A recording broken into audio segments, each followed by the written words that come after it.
सबको राम राम। कार्तिक मास की कहानी। एक सास बहू थी। सास बोली, मैं कार्तिक नहाने गंगा जी जा रही हूँ।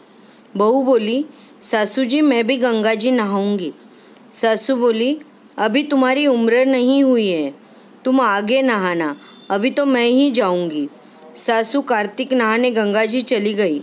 इधर बहू कुंभार के पास गई और 33 मिट्टी के कुंडे लाकर छत पर रखे। बहू रोज रात को एक कुंडा पानी भरकर रखती।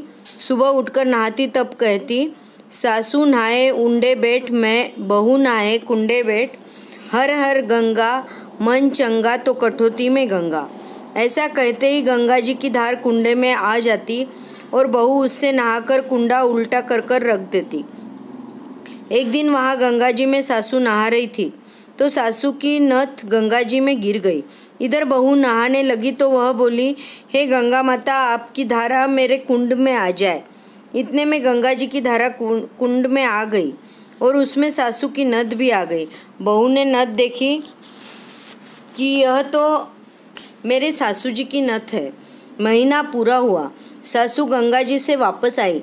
बहू को नथ पहने देखकर बोली, यह नथ तो मेरी है, तुम्हारे पास कहाँ से आई?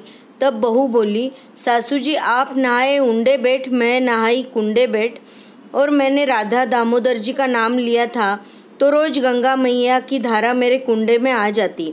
यह नथ भी मुझे धारा के साथ कुंडे में मिली। सासू बोली, बहू मुझे ब्राह्मण जिमाना है। बहू बोली, सासू जी आप ब्राह्मण जिमाओ तो मेरे भी 2 ब्राह्मण जिमा दो, मैं भी कार्तिक नहाई। तब सासू बोली, क्यों झूठ बोलती हो?